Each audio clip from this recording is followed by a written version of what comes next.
What is going on, everybody? Welcome to another episode of Supply Chain Disruption and Content Marketing, where we look through the book Certain Uncertainty by Thinkers 50. I'm your host, Kevin Jessup. I'm the COO of JCI Marketing, along with the co-host here, Jason Jimenez Vanover, who is our CEO. This is our chance every week to get in touch with you, our audience, to dive into this book, the lessons that we can learn from Certain Uncertainty. We will do our best to digest each chapter. We'll correlate different things that we can take from disruptions that we see in supply chain, as well as from content marketing. With that in mind, the chapter that we are going over this week is the why, what, and how of leadership by Paul R. Carlisle. So, Jason, what did you take away from this chapter? Kevin, thank you very much for that not invitation, but introduction. Hey, everyone. I hope you had a great Thanksgiving. Our Thanksgiving here was certainly full of disruption. And I think that the idea of disruption always being a bad thing is really, a cornerstone of everything that we talk about. But the reality is that disruption is not always a bad thing. Companies are intentionally disrupting themselves in order to build out new markets. Often it's associated with technology, but it doesn't necessarily have to be technology. This chapter really speaks to the heart and soul of many of today's companies, those that have taken the steps necessary to disrupt existing industries. And it's interesting to take the conversation from the direction of a reactive or proactive approach to disruption to actually being the catalyst of disruption. Yeah. It's the same story we've seen across many different freight companies, especially when you think about digital freight brokerages.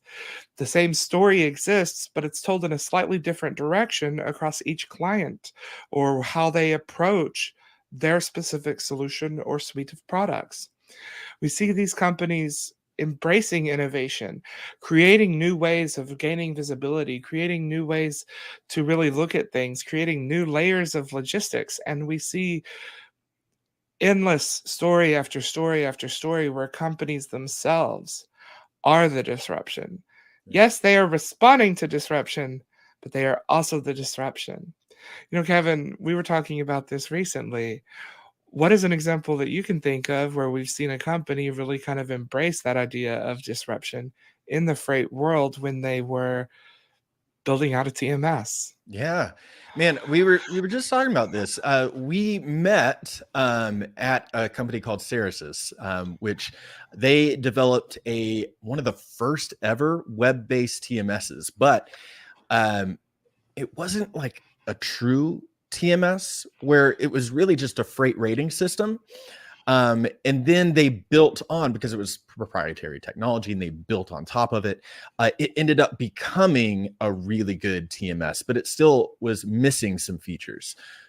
The key takeaway was that the leadership of the company created this environment that encouraged, not just enabled, but encouraged everyone to try things, to expand, to innovate. They wanted disruption because, you and I and everyone listening who has any experience in supply chain logistics, the industry isn't known for being innovative.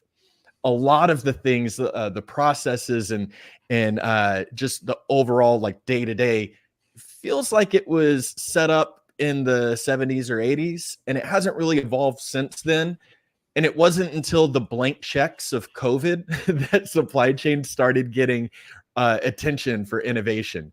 And now, so I guess what I'm getting at is there were companies like Ceresys that had this idea and they started putting money behind it to invest and innovate and to become the disruption so that things could get better. You mentioned it earlier. Not all disruption's a bad thing. Innovation in and of itself is disruption, and that is good. I have this analogy, and I'll send it back to you. I talk about this all the time. The automobile was disruption. It's okay that we're not all around in horse-drawn carriages anymore. But if you were to ask the company that was building carriages, they would think that the automobile was the worst thing ever because their industry's ending. That industry ended for a new one to rise up, and that's innovation. That's where we are now. Good things have happened because of it, and it's on us to look forward to the next thing. What is the next innovation that's going to bring us forward? Yes, and I find it interesting that you bring up that point. When you think about the history of language, what do you call the main part of the car? The carriage. It evolves, and we see different things happen time and again. Yesterday, on Tuesday of this week, something really astonishing happened that was reported on Good Morning America this morning and throughout the news outlets. But the first transatlantic flight using wholly sustainable fuel occurred. And it was just a replacement fuel that they used in a Boeing 787 aircraft by Virgin Atlantic. No retrofitting of parts, no nothing. It was just a different type of fuel made from used cooking oil. And it went well. Wow. So, we can think of all the disruptions that will cause. Air freight is among the most unclean. I'm not going to say unclean, but maybe pollution increasing forms of transportation because it creates a lot of emissions and it's very expensive. And we really see a full embracing of potential disruption from companies that are forward looking, that are redefining their elements. They're articulating that clear vision of why they want to do something. They want to be better. They have to define new elements. What is it that they are going to do? Are they going to create new roles? Do they need to create new components to make that happen? Do they need to create new technologies like Ceresys?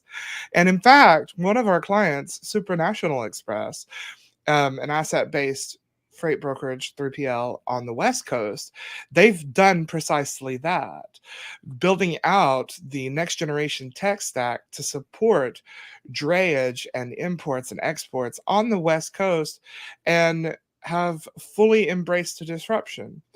Being in California, we've seen a lot of stories talk about all the horrible things that people are worried about with the Clean Air Initiative, or whatever it was called, by CARB. Yeah. In California, starting on January 1st, you cannot register new diesel trucks for freight. No Class 8 freight trucks under diesel. And everyone's in a bit of a panic over that.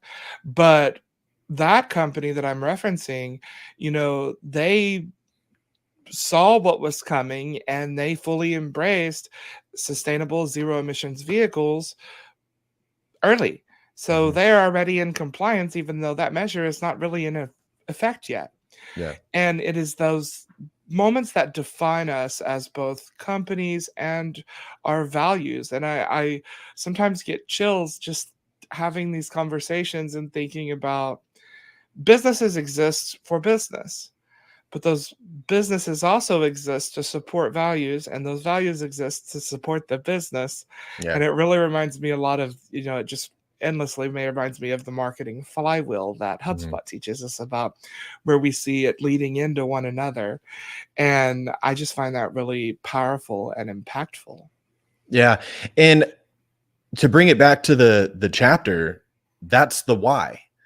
Exactly. We're trying to figure out what the why, the what, and the how is. And the why is your culture, right? It's your reason for existing in the first place. And once you are confident in your why, then the other stuff can kind of work itself out. The what is the innovation side of it. I liked how the whole chapter he was talking about education, because my wife's a teacher, so I hear all about how education is pretty much just broken. At least here in Texas, I can speak to that. Kind of focusing on the wrong things. And then his whole thing, what's his name? Paul, who wrote this one? Paul Carlo, is that his name? Yeah. I don't know.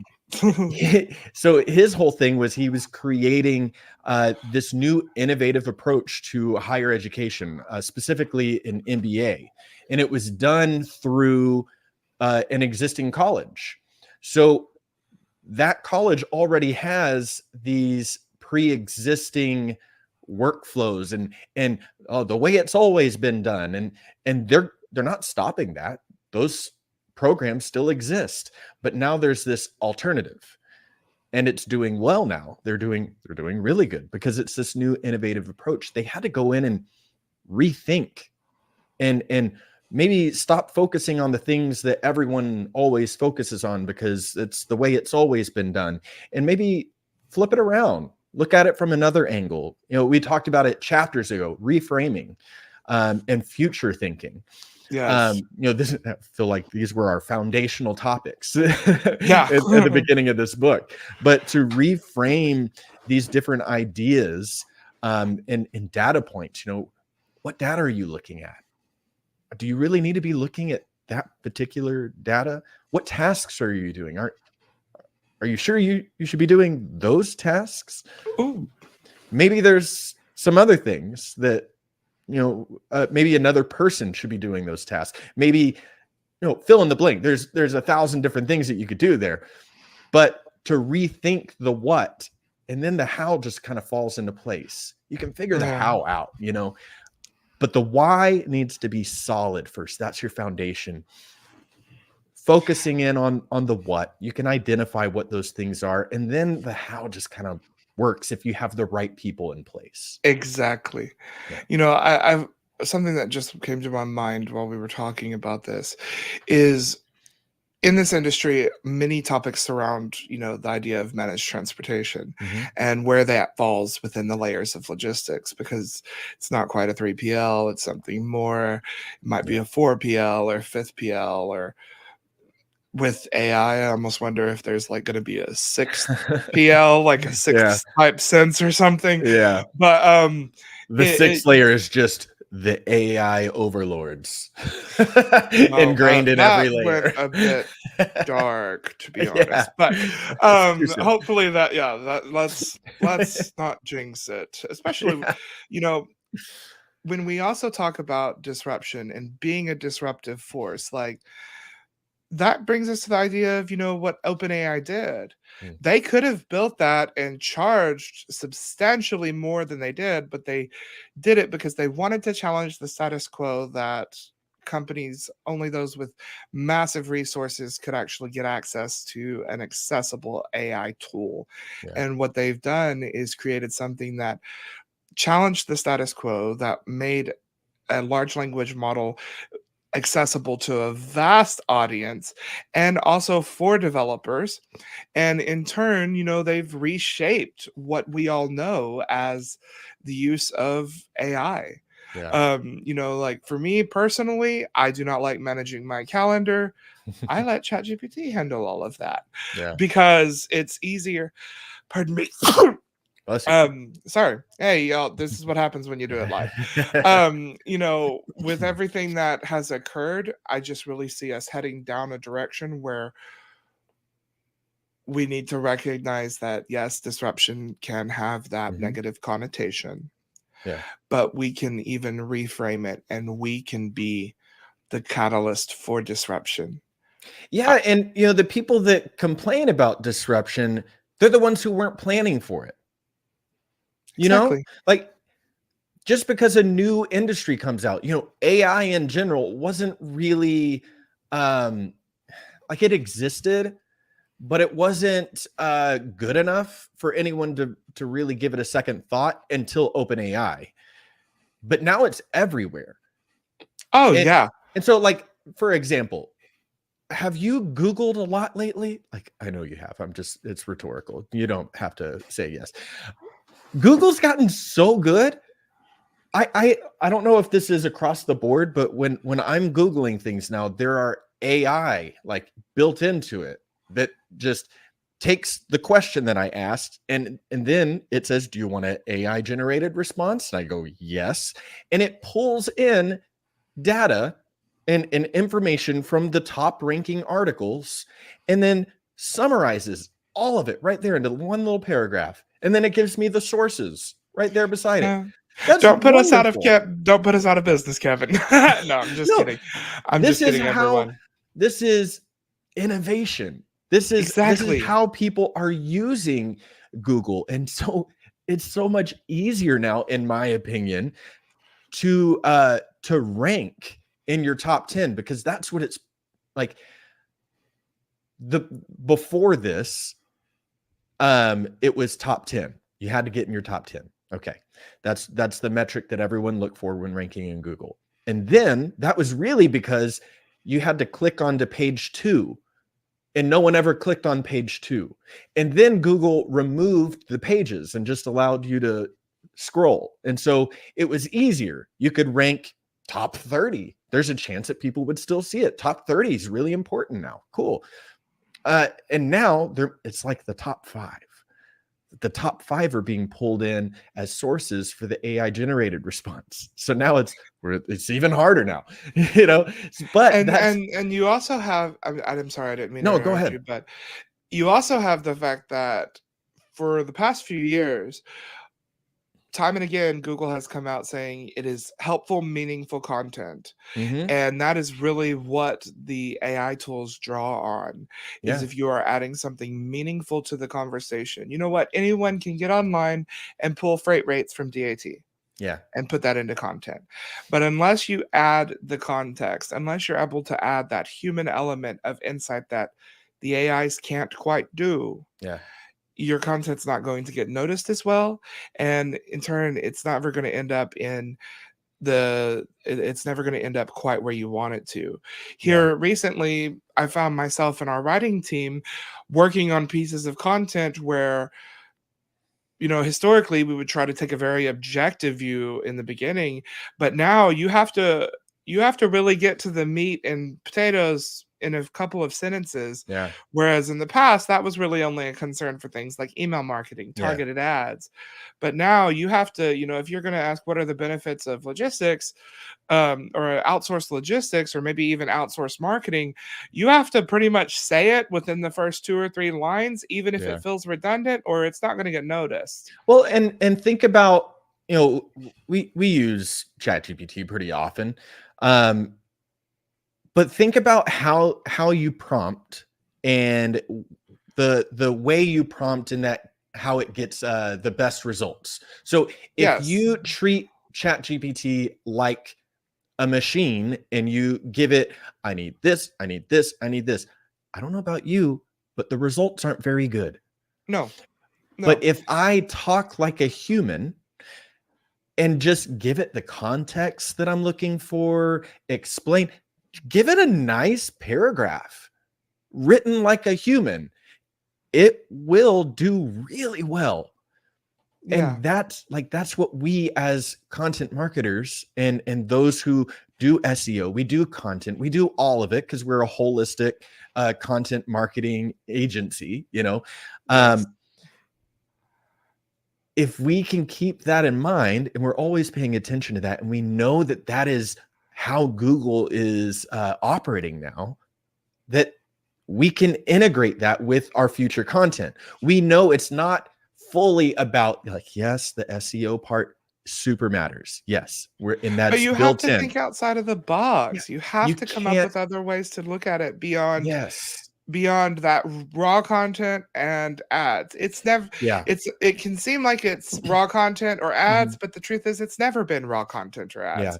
We just didn't really think about it being a collective approach. Yeah.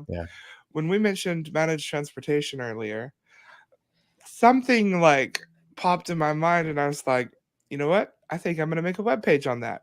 But managed marketing Yeah. services. Because That's when you good. think about it, that's really what we are doing. Yeah. We are approaching it from hey, here are the things that are going right. Here are the things that are going wrong. Here's the things that we can do to be different. Hello, disruption. Mhm. Yeah. And here's what we're going to do to watch if it works. And if it doesn't, we're going to shift to another strategy. Yeah. And And there's a trap though. There's 3 camps, and this is the way I see it. yeah, There's the camp that is only focused on the reader and they care nothing about SEO. Right. There's the other camp that is fully SEO and they don't care about the reader. And that's a really easy trap to fall into because it's required nowadays. Like, Yes. yes, the content needs to be good, but it also needs to be SEO optimized because like no one's going to see it. Yeah. But Exactly. if you are only focused on the SEO side and it's written for a robot, it's not going to do well. Yeah. And now because of the way AI is working and how Google is actually updating the algorithm, you can't just do the SEO stuff. It Yes. has to be written for a person first and then integrate the SEO into that. And Exactly. that is hard to do. Yes. And that's one of the things that I really believe that we personally as a company can take pride in is Yeah. that we've had clients ask us in recent weeks where, can you do SEO without content? Can you do content without SEO? And you see, folks, you go back 12 years, I started doing this as a writer and I knew Yeah. I needed to understand all that I could about SEO. So for me, I cannot physically separate SEO from content Yeah. because anything that I create, it has an SEO purpose. But at the same time, the SEO purpose also has to have that human element. And that's Yeah. one of the things that we really seek to implement as being a writer first marketing agency, as well as recognizing, hey, the disruption is here. There's going to be a ton of content coming out of AIs. We need to make sure that we are creating content that is meaningful and helpful. And we Yeah. can do that by recognizing, hey, disruption is here. We need to do some different things. And we'll see what happens from here. Yeah. And But we're getting into like the last, couple minutes of our recording here. yes, And sir. I wanted to see what do you have as maybe like your top couple takeaways for those of us that are tuning in that are in supply chain, and they're what can we learn about the why, the what, and the how of leadership, and how can they take that back? I think that really it comes down to knowing your values, Mm, looking at what those values are, recognizing why you are in existence, then defining what you're going to do to get to where you want to be. That's your how. Those are your processes. And then the what is that end goal? What are mm, the things that you need to do along the way that are part of the how that will lead us to that ultimate end goal, that sense of supply chain nirvana or content marketing nirvana. yeah, And then taking all of that together and recognizing this will be the plan, but maybe this plan might need to evolve. Now, obviously, you don't want to rebuild your marketing strategy every day or every week yeah, because then you're not going to get enough information or yeah, data to really know anything. But what you can do is you need to look at it from the view of what is our vision? Where are we headed? And how can we use that to differentiate ourselves without saying we're different because you know what, hmm everyone says we're different because, don't say that. yeah, But you can really refresh the entire work, your entire workforce. You can present new ideas, you can evolve, and you can really stay agile. And it is this, let's see, Mr. Carlisle called it a meta process that helps build larger capability for distributed leadership, and adaptability in your organization is the fourth lesson that naturally builds from the first three of why, what, and how. Mm, And you know sometimes we get stuck. And I yeah, think that that brings us to a great point in which is, when you do get stuck, whether you're in supply chain or marketing or both, the very best way to stay ready through disruption is by being well equipped and having a strong content toolbox. yeah, That's what we aim to give you at JCI Marketing. So sign up for the JCI Marketing newsletter. The link will be in the description, or just click on our page and you'll find the link to sign up for the newsletter at the bottom of any of the web pages on jci-marketing.com. It'll include content inspiration for both the supply chain as well as broad content inspiration. Right now we're in the middle of peak season. Um, you'll also get tips on marketing tips, some ideas on community involvement. And hey, I will also say this: our newsletter has a substantial open rate above industry average. So just the formatting, things that you see in there can really help you with improving your own content marketing strategy for your supply chain, for your company, and for your brand. Yeah. The only thing I have that I would like to add before we wrap this thing up is that as leaders, you should strive to make and create an environment where your company and the people who work there feel safe to try things. I've been a part of organizations that analyze situations to death, and they Oh, never yeah. did anything. They never did anything. It would take, I don't know if this resonates with anybody, but it took like 6 months to figure out what platform they should use to email on. And that's stupid. Try something. Try something. Pick one, try it, see if it worked, do it in a small closed environment, test it out, try another one, give it time so you can actually get data, experiment, and then when you find something that works, then implement it. Guys, we got to try things. It reminds me of the quote that Facebook used back when they were more of a startup. And they had this mantra that was move fast and break things. And I'm not saying you should break things, but you should try things. And maybe, it helps if you're competent enough to fix things once they're broken, but try things.